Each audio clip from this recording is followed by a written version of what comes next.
नमस्कार विद्यार्थियों। आज हम अपनी विज्ञान की वीडियो में मिल रहे हैं और जैसा कि आप जानते हैं कि परमाणु सिद्धांत तत्वों का आवर्ती वर्गीकरण में उसके गुणधर्म अध्याय संख्या 7 पे हम चर्चा कर रहे थे। इससे पहले भी हमने परमाणु के सिद्धांतों के बारे में पढ़ने की कोशिश की थी, समझने की कोशिश की थी और हमने इससे पहले डाल्टन के परमाणु सिद्धांत, डाल्टन के परमाणु मॉडल और उससे पहले उसके बाद अपने थॉमसन के मॉडल के बारे में भी चर्चा की थी। रदरफोर्ड का स्वर्ण पत्र का प्रयोग भी हमने पढ़ा था।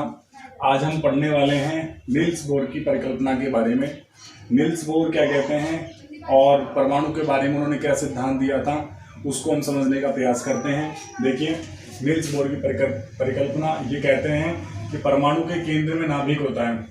जो परमाणु होता है, जैसे कि अगर अपन इसे एक गोले नुमा संरचना को परमाणु मानते हैं तो इसके बीच में जो ये नाभिक होता है ये नाभिक कहलाता है। नाभिक में प्रोटॉन व न्यूट्रॉन दोनों होते हैं और दोनों समान होते हैं, यानी बराबर मात्रा में होते हैं। और इन दोनों का जो जोड़ होता है उसे द्रव्यमान कहते हैं। यानी प्रोटॉन प्लस न्यूट्रॉन की संख्या को क्या कहते हैं अपन? द्रव्यमान कहते हैं। और उसका जो सारा भार होता है किसी भी परमाणु का, वो केंद्र में स्थित होता है।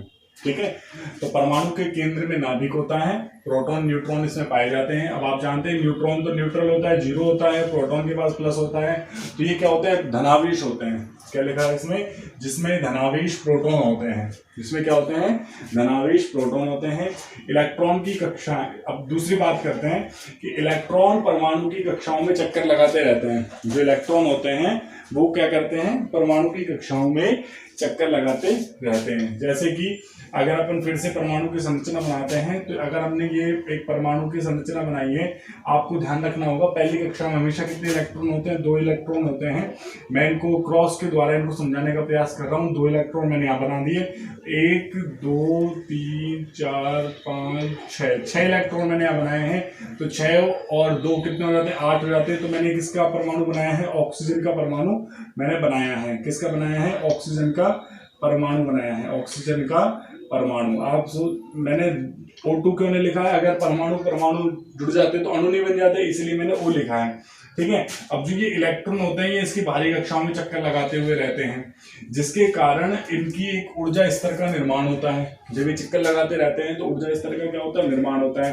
आपको पता होना चाहिए जो इलेक्ट्रॉन होते हैं वो माइनस आवेश रखता है, और अभी मैंने बोला था जो नाभिक होता है उसमें प्लस आवेश होता है। ठीक है, इस बात को भी अभी और अच्छे से समझाऊंगा मैं। अगली बात करते हैं, इन सकेंद्रीय कक्षाओं को n से दर्शाया जाता है। ये जितनी भी कक्षाएं होती हैं उन्हें किससे दर्शाया जाता है? n से। इसे n1 कह लेते हैं, इसे n2 कहते हैं, या इसे अपन k या l आगे अगर कक्षाएं होंगी तो mn आगे उसको इस प्रकार से प्रदर्शित करते रहेंगे। ठीक है ना, तो इनको अपन k कहते हैं, l m n, और उसके बाद मैंने अनंत तक इसको प्रदर्शित अपन कर सकते हैं। समझ में आई बात अपने? इनको अगर अपन के एल एम एन नहीं बोल सकते तो 1 2 3 4 5 भी बोल सकते हैं। ठीक है, अब बात करते हैं n का मान बढ़ने से कक्षाएं नाभिक से दूर हो जाती है। अब जैसे जैसे n का मान बढ़ेगा, इनको इन कक्षाओं को किससे प्रदर्शित करते हैं? स्मॉल n से प्रदर्शित करते हैं। जितने ज्यादा n होते जाएंगे उतनी कक्षाएं बढ़ती जाएंगी, भाई गोले बढ़ते जाएंगे और बढ़ते जाएंगे, इसके ऊपर और आ जाएगा, इसके ऊपर और आ जाएगा। अब जो लास्ट वाला है इसकी नाभिक से दूरी नहीं बढ़ गई क्या? इसकी नाभिक से दूरी बढ़ जाएगी। तो वही तो लिखा हुआ है, n का मान बढ़ने से कक्षाएं नाभिक से दूर हो जाती है। n का मान बढ़ता जा रहा है और कक्षाएं नाभिक से दूर होती जा रही है और ऊर्जा बढ़ती जाती है। इनकी क्या होती जाती है? ऊर्जा बढ़ती जाती है। देखो, सोचने वाली बात है, अगर हम नाभिक को टीचर माने, नाभिक को क्या माने? टीचर माने, और इलेक्ट्रॉन को स्टूडेंट माने, तो आगे का जो स्टूडेंट होता है, जो टीचर के पास होता है, उसका जो दंगा करने की क्षमताएं होती है वो कम हो जाती है। इसका मतलब इसकी जो ऊर्जा है वो कम हो जाएगी, और जो पीछे वाली रो में बैठा है वो टीचर की नजर में थोड़ा सा कम रहेगा। इसलिए वो बच्चा क्या करेगा? थोड़ा सा दंगा करने की उसकी जो क्षमता है वो अधिक हो जाती है। इसी प्रकार जो ये इलेक्ट्रॉन से दूरी इसकी बढ़ जाती है, इसकी जो त्रिज्या बढ़ जाती है, उस आधार पर ये जो इलेक्ट्रॉन है ये जो नाभिक से दूर हो जाता है, तो नाभिक इसको अपने धनावेश के कारण अपने और आकर्षित नहीं कर पाता है, और ये जो इलेक्ट्रॉन होता है ये स्वतंत्र मात्रा में अधिक तेज गति से घूर्णन कर पाता है इसमें। इसलिए इसकी ऊर्जा क्या होती है? बढ़ जाती है। ये लिखा हुआ है कि n का मान बढ़ने से कक्षाएं नाभिक से दूर हो जाती है और ऊर्जा बढ़ जाती है। जो नाभिक के पास होता है उनके गुणन करने की क्षमता क्यों हो जाती है कम? क्योंकि नाभिक में धनावेश होता है और धनावेश जो होता है वो इलेक्ट्रॉन को अपनी ओर आकर्षित करता है, अपनी ओर खींचने की कोशिश करता है, परंतु जो लास्ट का इलेक्ट्रॉन होता है उसकी जो क्षमता होती है वो बढ़ जाती है, क्योंकि नाभिक उसको उतने अधिक आकर्षण बल से नहीं खींच पाता है जितने की पहले वाले को खींचेगा। इससे के की ऊर्जा सबसे कम होती है, और जो के वाला होता है ना इसकी ऊर्जा सबसे अधिक होगी। जैसे अपन इसको m मान ले और n मान ले, तो n की जो ऊर्जा होती है वो k से क्या होती है? कम, यानी k से ज्यादा होती है। n की ऊर्जा k से क्या होगी? ज्यादा होगी, और k की ऊर्जा क्या होगी? सबसे कम हो जाएगी। निश्चित कक्षा में चक्कर लगाने वाले इलेक्ट्रॉन, निश्चित कक्षा में चक्कर लगाने वाले इलेक्ट्रॉन की ऊर्जा में परिवर्तन नहीं होता है। अगर जो इलेक्ट्रॉन निश्चित कक्षा में चक्कर लगा रहे हैं उनकी ऊर्जा स्तर बदल नहीं रहा है, यानी कुछ इलेक्ट्रॉन ऐसे होते हैं, इसका मतलब कि वो अपनी कक्षाओं को चेंज करते रहते हैं, और अगर जो इलेक्ट्रॉन हमेशा एक ही कक्षा में चक्कर लगाते रहते हैं तो उनकी ऊर्जा स्तर में कोई परिवर्तन नहीं होता है। जैसे कि छठी बात पर अपन बात करेंगे, जिससे पांचवी बात भी अपन को समझ में आएगी। जैसे कि ये इलेक्ट्रॉन है और ये लगातार इसी कक्षा में चक्कर लगा रहा है, ठीक है, और ये इलेक्ट्रॉन है जो लगातार इसी कक्षा में चक्कर लगा रहा है, परंतु अगर ये इलेक्ट्रॉन इस कक्षा में चला जाएगा तो ये तो हो गई निम्न कक्षा के वाली, और ये कौन सी है? एल। आपको पता है के की ऊर्जा एल से कम है।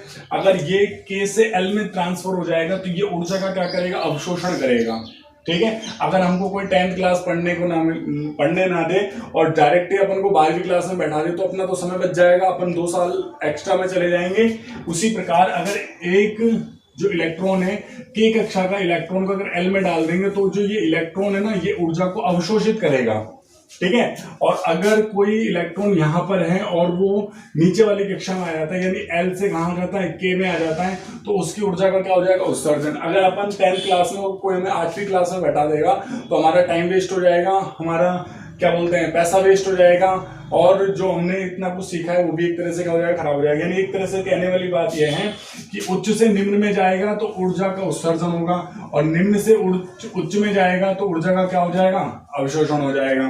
तो ये जो मैंने आपको बातें बताई हैं ये सारी की सारी नील्स बोर ने अपनी संकल्पना में परिकल्पना में समझाने का इसको प्रयास किया है। इसके बाद नील्स बोर एक बात ये भी कहते हैं कि नील्स बोर का कहना है कि जितने भी इलेक्ट्रॉन हैं इन कक्षाओं में इलेक्ट्रॉन का कोणीय संवेग, जो अभी मैंने आपको अंतिम कक्षा में इलेक्ट्रॉन बताए थे, उनका जो कोणीय संवेग होता है, कोणीय संवेग का जो मान होता है वो होता है MVR का मतलब क्या होता है? M यानी उसका वजन होता है, V यानी उसका वेग होता है, और R यानी उसका त्रिज्या है।